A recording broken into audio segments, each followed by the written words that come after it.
Ladies and gentlemen, please welcome back to the stage Bob Brown.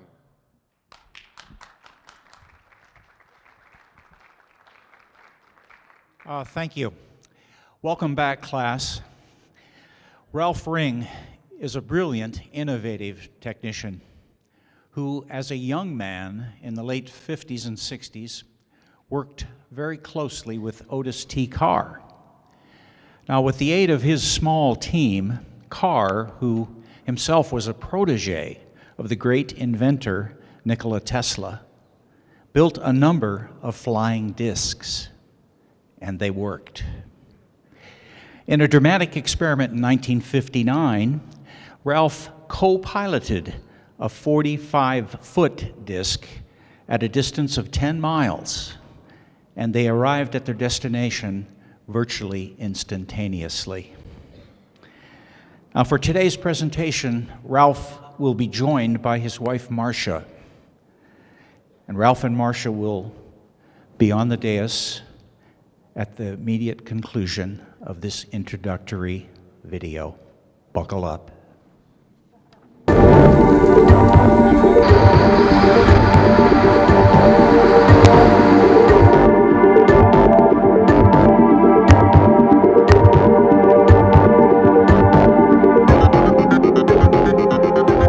We could barely move through the narrow spaces in John's apartment, but somehow he seems to have enough room to generate these high-frequency currents that levitates objects, fuses different materials together, and spontaneously fractures metal.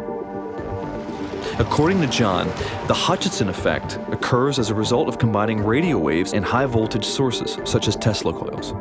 If this zero-point energy can be converted into usable power, it's no wonder the military was interested.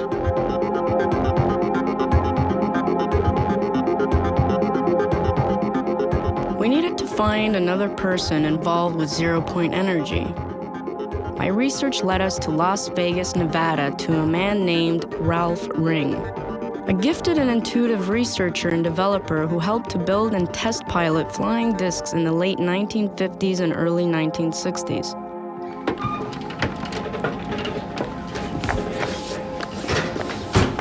Hello.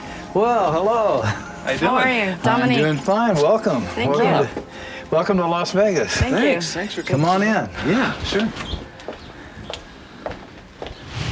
Welcome to our home. Beautiful, beautiful. Thank you. Thanks for taking some time. We're really interested to talk to you about these flying saucers that Well, you have not only been building, but flying from what we hear. Yes. we started, at least I started back in the late 50s and early 60s. We've rebuilt, redesigned them for years after that. We want to now turn them into a form of habitation and transportation for people, so that their home will be their transportation as well. Ralph, by we, who do you mean exactly? Oh, okay. Well, I should fill you in on that, I guess. Nikola Tesla was a great inventor and a great humanitarian. Well, Tesla wanted to get into his field, which was free, if you will, energy that comes from the surroundings. He was hired by J.P. Morgan to work with Westinghouse and Edison companies on the East Coast. And Tesla says, I've got it made. I think we can now transmit electrical power through the Earth, through the ionosphere, without any wires or telephone poles.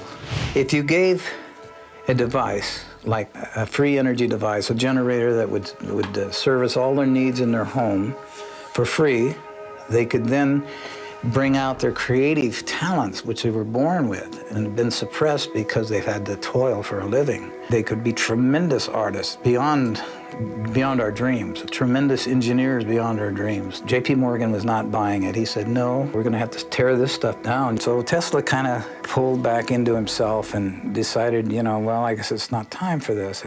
Well, at that time, he was living in the New Yorker Hotel, actually, in New York. And there was a fellow by the name of Otis Carr who he's going to school, and to supplement his income, he worked as a clerk in this hotel.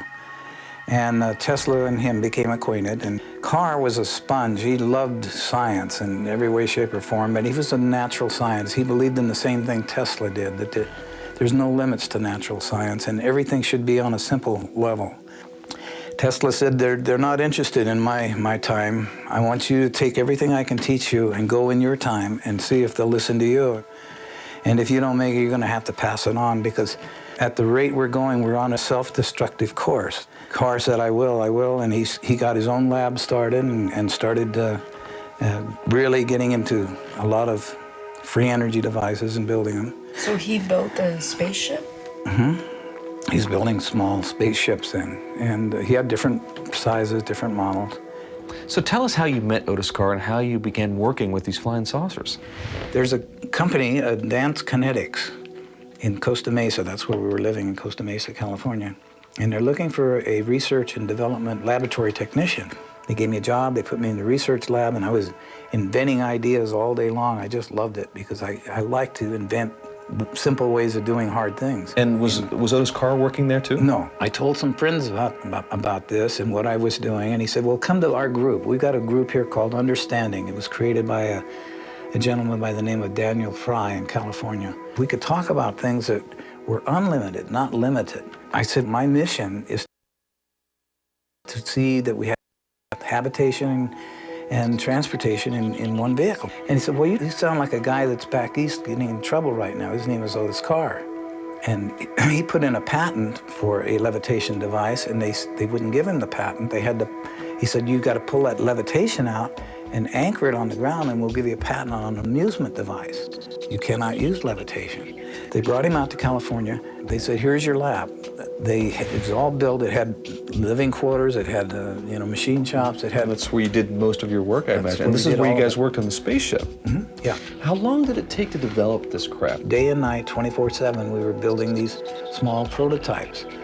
And they would range anywhere from 12 inches to 3 feet to 6 feet, to, in size. And they actually flew. They actually levitated. Oh, yeah.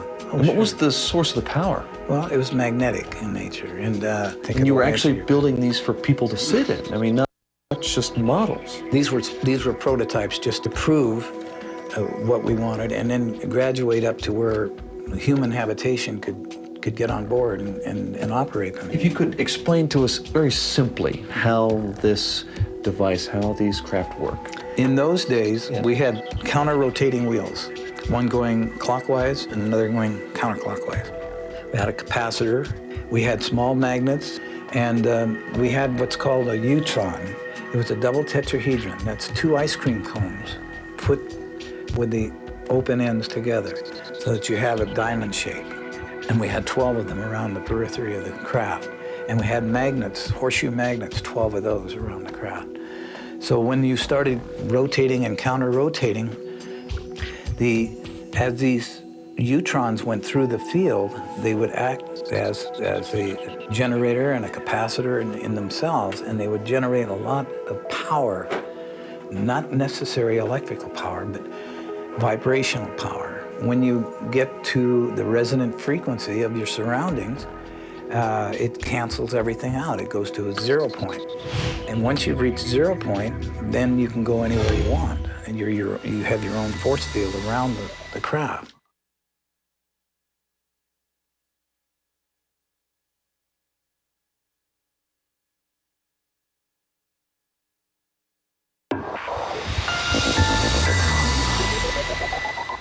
Do you control its up and down and left and right movements by how fast it spins or other gyros in there? Yeah, the ones with the models we had remotes, to operate the models.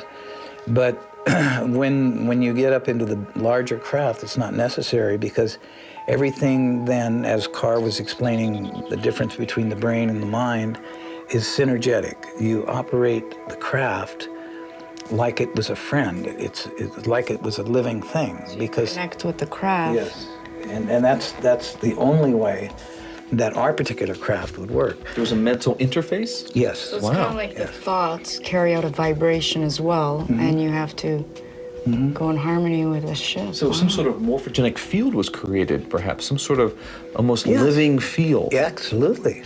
Ralph, have you had a chance to fly it yourself? Flying is an antiquated word when it comes to the type of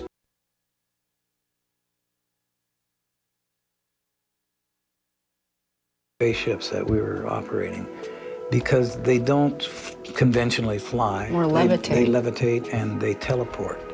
They move through this thing called time and space. They actually traverse through multi-dimensions. So you created an artificial gravity field, is it safe to say? Yeah, you could say that, yeah. Is this in any way related to the work of John Hutchinson and his anti-gravity experiments? Well, it's along the same lines. I know John, he's an associate of our group. And as I mentioned before, there's all forms of levitation. But where ours differs from John's is that in order to operate our craft, it takes spirit, it takes a synergy. You have to recognize the craft as an entity of life itself. It has a consciousness, if you will, of its own. What John is doing is wonderful. I'm glad he's discovered a tremendous field of levitation and composition of metal and molecular structures. Ralph, can you tell us about your experience as being the co-pilot of one of these discs? Sure. The next stage up was the 45-foot craft. They had already designed and built it, and they wanted us to test it. So we got on board, and near the center of the craft was a giant crystal ball in a kind of a gyroscopic holder. Underneath that was a laser that came up through the bottom of this crystal. And as the light came up and dispersed around this crystal, it lit up the crystal from infrared all the way around to ultraviolet. And then Carr said, okay, guys, what I want you to do is just clear your brain and use your mind. So this is an experiment. And we're going to go outside and back in through what's known as time and space. And all you have to do is concentrate on what I'm about to tell you. We're going to go down range 10 miles. And that 10 miles downrange is equated to the vibratory rate of the color aquamarine. The colors just kind of dissolved and started turning into this brilliant aquamarine. And it lit up the whole ship. And then he said, okay, that's it, boys. Get out of the craft, and we're going to debriefing. And we looked at each other like, oh, I don't think it worked. We didn't go anywhere. We didn't do anything. And we said, well, it didn't work, did it? They said, why don't you guys empty your pockets? And we started pulling out sticks and stones and grass and stuff and putting them on the table. And I know we didn't have those going in. And where in the heck did this come from? And he said, well, you remember I told you about the brain has a limited capacity. It cannot believe beyond its jurisdiction. It doesn't want to believe anything beyond that. So you traveled with your mind, and it will come back to you, and all these dots will be filled in as your life progresses. You'll remember what you did. It was in retrospect, I did go back now, and I do remember going and getting out of the craft. There was 3 of us. We walked down this ramp. We got out and we went over to a little hillside. I can see it right now. We picked up rocks and sticks, put them in our pockets, and we got back on board. I remember it now, but I didn't remember it then. It sounds like this technology is something that we have to be spiritually advanced enough to be able to use it. And Carr explained that as higher consciousness. He said, you've got to raise the consciousness. When you were operating this disc, did you notice or were you told that anything changed as far as the structure of the craft? There's a consistent expansion and contraction. It's almost so instantaneous that it's unnoticeable. And in one of the smaller demonstrations, we had a small model, aluminum model, and I could hear this hum, and it was just a beautiful, beautiful feeling while this thing was running, and I was touching it, and then it got more and more intense, and then I found like it was Jell-O, and I could put my fingers on it like Jell-O, and I looked at the other guys, and then I put my fingers inside this aluminum with my hand. I said, this is impossible, but I'm doing this, and I put it in and out of the craft. And Carr was over there because he said, you're energy, and that's energy. And when you understand that, and you get a harmonic with energy, you get a balance, you can do anything. There's no limit. So the next day, he had another model, and we put it up, but he was going to accelerate beyond. He says, these retinas are like cameras, are flashing at milliseconds. And when you flash fast enough, things seemingly disappear. So with that in mind, here's our next demonstration. So we fired this one up, and we were all watching it, and I was getting ready to put my hand in it, and whew, the whole thing disappeared right in front of us. He said it's quite simple. Tesla did this all the time in his laboratory, and it's teleported. He said, well, where did it go? And he said, well, it might have landed on somebody's dining room table. I don't know. He says, I don't know yet where it went, and I don't know if it'll come back. Maybe it'll show up someday. Maybe it's gone. Maybe it's still there. But we just don't see it. So we don't see it, yeah. And it's out of our dimension. And he explained that the mind, when you tune yourself high enough and you get into the mind space instead of the brain space, instead of logic or instead of reasoning or instead of all those things, you just get up to a sense of knowing. You know who and what you are, that you're a creative, immortal, infinite being, and we all are. And he said, everybody on this planet are gods by comparison, and they don't know it. They're asleep. And until they wake up, this is what our job is. We're making these toys, trying to get them to wake up, to realize there's no limits to what they can do. They don't have to live in servitude. They don't have to live in poverty.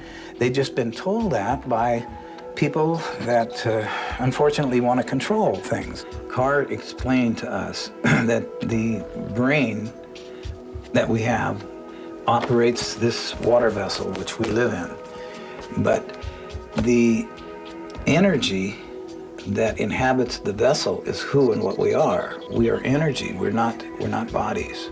The energy is all magnetic in nature. It's free in nature. We're swimming in energy. Well, before we could get any further with it, we were invaded, if you will, by people with a piece of paper that said they were, at this time, closing us down. The paper read that we were attempting to overthrow the monetary system of the United States, and that could be construed as high treason, and we were shutting you down and confiscating all your equipment. Wait a minute. Didn't John Hutchison say the same thing about the Canadian government? That they confiscated his entire lab at one time? I stayed in touch with Carr as much as I could, but as soon as I contacted him, I was contacted by somebody. We told you to stay away from even thinking about this. Well, what did the energy companies do to Carr? The powers that be, namely the power companies, weren't quite interested in anything that to do with Tesla or Carr. They didn't want this information out. It was even beyond the energy company. It came down to, and it can be traced to this day, back to the international banking system out of England. That's where this all started, the monetary system per se. Because his inventions were so revolutionary, would it upset the whole banking system? Yes, it would upset everything. They had a very, very earnest effort put forth to eliminate Carr and his inventions and his ideas. Ralph, do you think you're going to build models again? We're doing it now.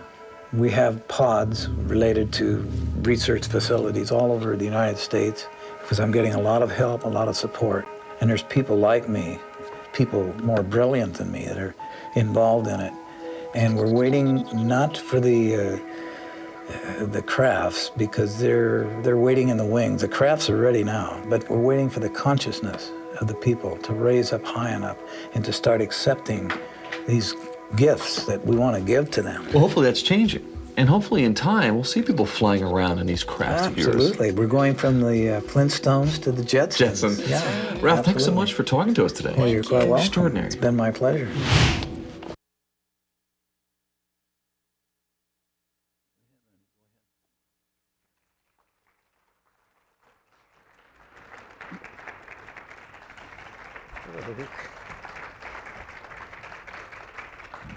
Do you want to sit here? Yeah, let me sit over there. Okay. I'm a lefty, remember? Okay. Good afternoon, everybody. Ralph and Marcia Ring here. Good afternoon.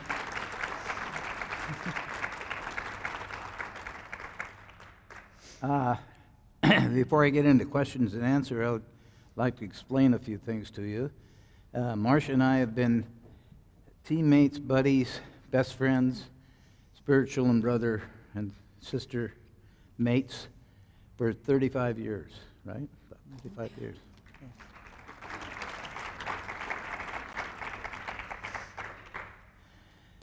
We've both been researching and developing ideas from what we refer to as the ether consciousness, which means it's a step above the human ideas and brain-fed ideas that we come up with. They come from the collective consciousness of all of us. We of ourselves have stepped back.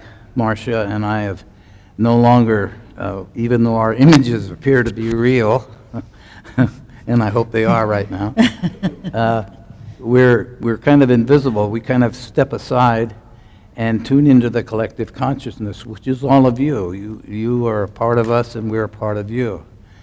And more, because this is an infinite consciousness that it goes on forever. It's a galactic, it's a multi-dimensional consciousness. And we keep our minds as empty as we can so that information, answers to questions that might come from the source, which we refer to as the source, which is God or higher self or the creator.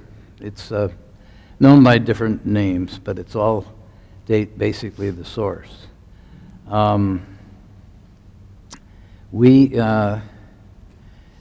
In this presentation, we've done many presentations, but this one is very important to us because Paula Harris has been our good friend for years and years, and she has tried with all her heart to wake people up away from the mainstream, the main ways of thinking about things, ways of doing things. And I didn't think I was nervous, but I guess I am. Whoop, excuse me. Anyway, it's different in this respect. We'd like to remind all of us, including Marcia and I, that we're more than we ever thought we were. We are infinite beings. All of us are created in the image of everything, and that means we contain everything. And that's where we get our knowledge, our wisdom, and our guidance is from all of you in the collective consciousness, and all of they, whoever they may be, in collective consciousness, so that when a question is asked, we just hesitate for a moment for the answer to come through us and give you as adequately as we can a definition or an answer to your question. The difference between being and existing, I guess would be the term, is that we have learned to operate from our feelings, from the heart, from a love point. We have adapted and adopted the idea of loving everything. Marcia loves stones. She's got her pet rocks and pet trees and we've got little critters. We live in the woods, so we have critters all over.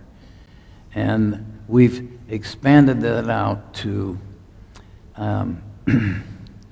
refusing to accept anything as being what's so-called negative. Actually, in our vernacular, in our ways now of thinking and doing things, there is only one. There is only goodness, there's only truth, there's only one consciousness.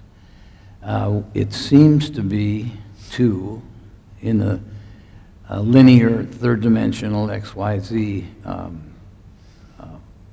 way of life, but we just haven't gone deep enough. We haven't seen a greater picture of what we're looking at before we jump to a conclusion and decide on something that is near the truth but not the truth, close to the truth but not the truth. And the difference is when you, in any situation, when you're engaged in a people, place, or thing situation, we follow our feelings. We don't think anymore like we used to. The thought comes after the feeling. and I'm sure you can relate to this because we all do this, and everything that we do and have done, and we'll give you some examples, you guys are also doing it. The only difference between us and you is the realization, because we 24/7 are trying to increase the knowledge, increase the realization of who and what we are, and then radiate it out to people and show them it's quite simple. We're searching externally for answers, and you'll never find them that way. If you're wanting something, you'll keep wanting forever. You'll find an instant gratification, a moment or a day or a week, and then it has to start all over, because wanting begets wanting. And the same goes for hope. We've eliminated hope in our vocabulary. Excuse me.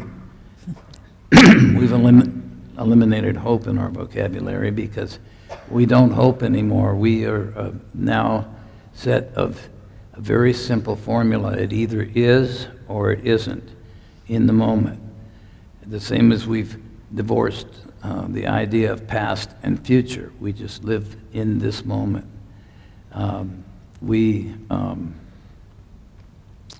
Can you help me out here a little bit? Come on. My idea is it's a wonderful time to be alive right now in this transition time. We've been so programmed, so programmed, and by the media, by our parents, by everything as a young child all the way through our lives. And now it's really the time in this transition time to realize who we really are, what we've been given. We've been given everything, and it's what we are now. And I feel like it's time for all of us to realize it's a very special time. I feel the male, female are coming together in balance. That's out in the outer, but it is also in each one of us. This is the time that we've been waiting for, even though there's a lot of seemingly trauma and drama in lives all around us, or the situations like in Paris, all of this. But it's our time to come into a space where we are real. We remember who we were created to be, and we share that with others. It's so wonderful because the consciousness is expanding in everywhere, every place you look. We're all creatures of love. The multiverse, the universe, is all filled with love. We define it in different ways, including negative and so forth and so on. There is contrast. The contrast becomes apparent when our stubbornness refuses to see the light, if you will, or the answer to something, if you will.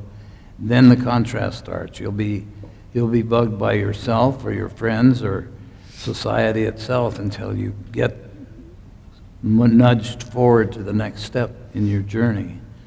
The difference between feeling and thinking is apparent when you take a good look at what's being said, that we are who we think we are. And that's our third dimension, physical, linear reality. When we feel, we'll feel love, we'll feel who we really are. We are love, divine beings experiencing the physical world. And we forgot we're just visiting here for a moment or two, and we'll move back into being who we are, light beings or beyond, who knows. We have a choice of multiple choices. But when you're moving forward in consciousness, upward and onward, you allow your intuition, which is we call it the pilot light within us, like a lot of us that have gas in our homes, we have a pilot light going, whether we realize it or not, 24/7, 7 days a week, beyond. And that's the same within us. We have light. We have our Webster's dictionary defines the soul, as the infinite being, who and what we are. We have been here and there forever. We're here now, and we will be going on forever, because we consist of divine radiant energy. And we, by projection, by creating our own realities in milliseconds, create our reality around us, which seems to be real, and is real if you're only looking at it with your eyes. If you're looking at it with your soul, which is your real eyes, if I can put it that way, when you realize, then life takes on a different, exciting, and beautiful perspective, because you no longer see parking lots when you're looking at a piece of property. You see a garden, you see beauty, you see splendor, and that excitement alone keeps you in a state of what's the word, euphoria or something? Bliss. I don't know what the word. It keeps you Bliss. happy. So go ahead, will you? Well, this is such a wonderful conference. We've heard so many Yeah. speakers that have brought so many ideas differently to us, and it's wonderful that we've been invited to come here and speak to all of you. But what is it? Our feeling is that each one of us need to remember who we are, and I've said that before, but it's this time in our lives where there's the aliens and all of these different things that we're not totally aware of what's going on. If we can remember that we're all one, in some part of us, we're all one, and if we can share that oneness with whoever, the aliens, the neighbor, the grouchy person, whoever, if we can shine our light and really be that person that we are. I feel like this is such the magic time for this to all be brought to the surface for each one of us. And the spaceships that you've seen a little bit on the screen of, those are, like I also said on the screen, those were ploys or toys actually to get people interested in things that couldn't quite reach without knowing more about who and what they are. The operation of the craft is by consciousness. We synergize with the craft itself using love. Everything is a radiance of love, and everything we do has to be done with love. It's like sacred geometry. Marcia helped build an underground house in Prescott, Arizona, and we build the house at night when we were tired.